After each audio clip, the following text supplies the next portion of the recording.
Assalamualaikum warahmatullahi wabarakatuh. Halo Smart Student, selamat pagi. Keep spirit. Sebelum memulai pelajaran, Ibu akan memperkenalkan diri dulu ya. Baiklah teman-teman, perkenalkan, nama Ibu Robiul Isnaniyah. Ibu mengajar di SMA Negeri 210 dan mengajar mata pelajaran ekonomi kelas 10. Pada bagian awal pertemuan ini, Ibu akan mengajak kalian untuk bersama-sama belajar memahami konsep dasar ilmu ekonomi. Pertama-tama, kita akan mempelajari pengertian ilmu ekonomi dan inti masalah ekonomi.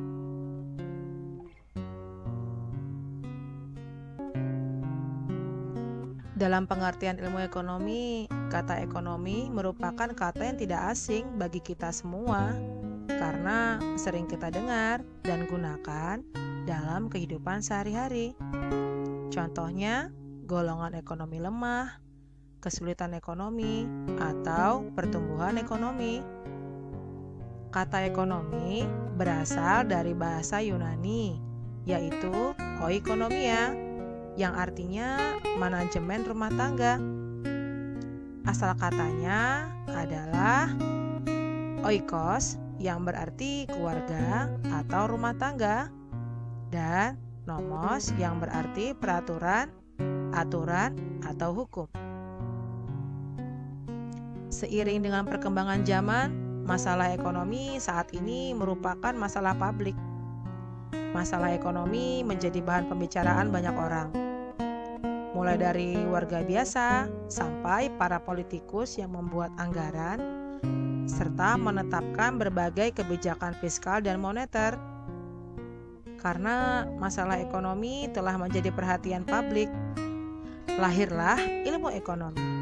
Dan menurut Kamus Bahasa Indonesia, ilmu adalah pengetahuan tentang suatu bidang yang disusun secara bersistem menurut metode tertentu yang dapat digunakan untuk menerangkan gejala tertentu di bidang pengetahuan itu.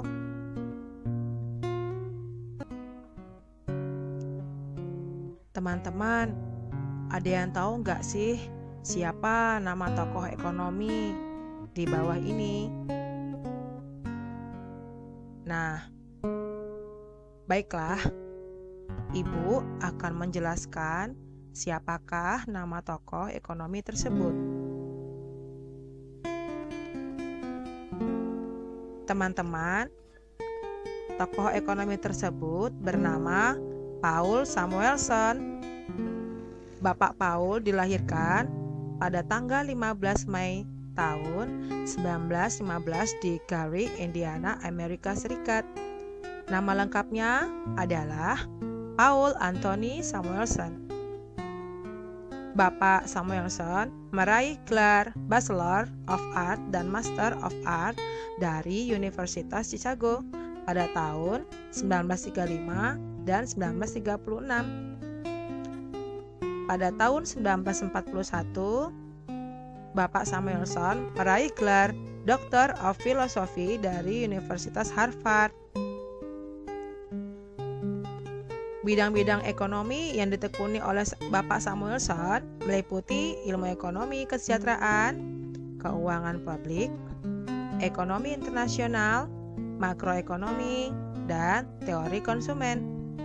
Dalam bukunya yang berjudul Foundation of Economic Analysis diterbitkan pada tahun 1947, Bapak Samuelson menunjukkan penggunaan perhitungan matematika dalam analisis ekonomi.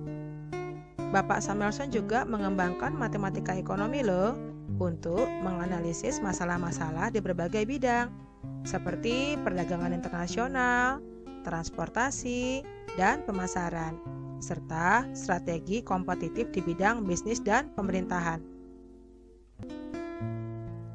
Baiklah teman-teman, menurut Bapak Paul Samuelson menyatakan bahwa Ilmu ekonomi itu adalah suatu studi tentang cara orang-orang dan masyarakat dalam membuat pilihan dengan atau tanpa menggunakan uang, dalam menggunakan sumber daya produksi yang terbatas, tetapi dapat dipergunakan dalam berbagai cara untuk menghasilkan berbagai jenis komoditas dari waktu ke waktu.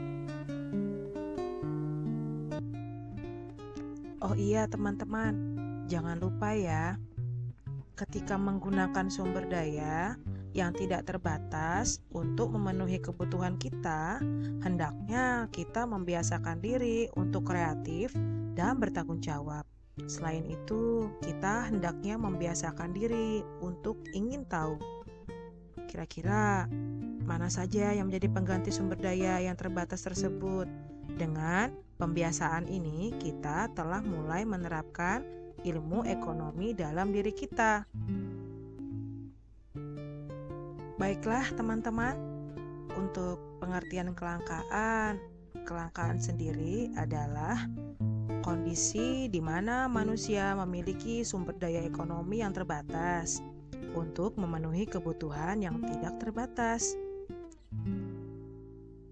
Dalam kelangkaan semakin nyata ketika kita ingin memanfaatkan sumber daya ekonomi seperti sumber daya alam, tenaga kerja, modal dan keterampilan kewirausahaan.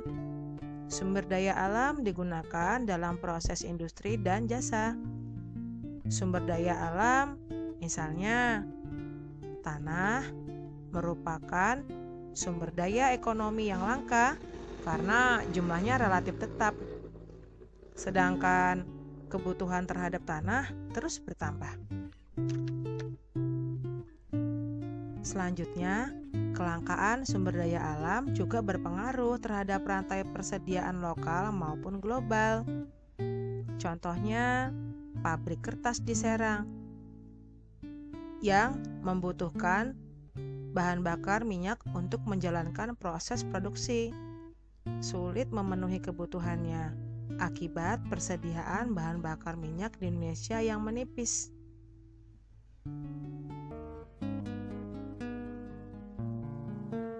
Pabrik kertas harus membeli bahan bakar minyak dari wilayah lain, misalnya Kuwait. Hal ini mengakibatkan peningkatan biaya transport agar kebutuhan pabrik terpenuhi. Kemudian, kelangkaan juga bisa terjadi loh dalam lingkup tenaga kerja. Dalam perencanaan pembangunan dan pengelolaan industri kerap terjadi kekurangan tenaga ahli. Karena persediaan tenaga ahli langka, biaya pun menjadi terlalu mahal. Selanjutnya, kelangkaan juga terjadi dalam persediaan modal. Contohnya, Indonesia masih mengalami berbagai kendala dalam persediaan modal. Modal yang diperlukan tidak hanya dalam bentuk uang, tetapi juga bahan baku gedung dan mesin-mesin. Oh iya teman-teman, dalam menyambut Hari Kemerdekaan Republik Indonesia, Bank Indonesia telah mengeluarkan uang dengan nilai nominal 75.000 untuk menyambut Hari Kemerdekaan Republik Indonesia yang ke-75. Jadi kita tidak capek-capek ya untuk menukarkan uang. Ayo segera ke bank untuk menukarkan uang atau memiliki uang dengan nilai Rp75.000. Selanjutnya, untuk inti masalah ekonomi, ada yang namanya penyebab kelangkaan teman-teman, di mana yang pertama penyebab kelangkaan itu adalah keterbatasan benda pemenuhan kebutuhan di alam. Keberadaan sumber daya alam sangat penting bagi kelangsungan hidup manusia. Hal ini dikarenakan sebagian besar sumber daya alam digunakan untuk memenuhi kebutuhan manusia. Contohnya, minyak bumi dan mineral tambang yang memerlukan waktu hingga jutaan tahun untuk terbentuk kembali. Selanjutnya, kerusakan sumber daya alam akibat ulah manusia, di mana bencana banjir dan pemanasan global menjadi salah satu fenomena yang tidak terelakkan. Hal yang sama juga terjadi pada perairan laut. cara penangkapan ikan yang tidak benar, seperti penangkapan ikan dengan pukat harimau, dapat merusak sumber daya alam. Penangkapan ikan dengan cara tersebut dapat mengakibatkan terganggunya ekosistem laut. Kemudian, keterbatasan kemampuan manusia dalam mengelola sumber daya ekonomi yang ada, di mana manusia memiliki keterbatasan untuk mengolah sumber daya ekonomi. Keterbatasan ini disebabkan oleh rendahnya penguasaan teknologi dan kekurangan modal. Akibatnya, sumber daya ekonomi tidak dapat dimanfaatkan seefektif dan seefisien mungkin. Kemudian, peningkatan kebutuhan yang lebih cepat dibandingkan dengan penyediaan sarana pemenuhan kebutuhan, di mana seiring berjalannya waktu, tingkat peradaban dan jumlah manusia semakin meningkat. Kondisi ini menyebabkan jenis dan jumlah kebutuhan juga semakin berkembang dan beragam.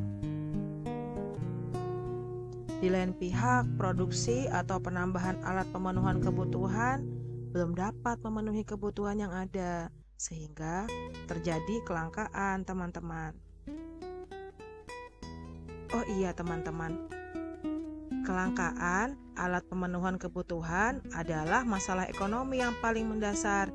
Kalian semua dapat mengatasinya mulai dari hal-hal yang sederhana, misalnya membiasakan diri mematikan air keran dan alat-alat elektronik seperti televisi, lampu, dan AC ketika selesai digunakan.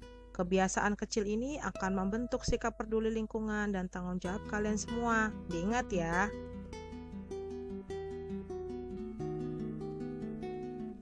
Sepertinya sampai di sini dulu ya untuk pertemuan kali ini.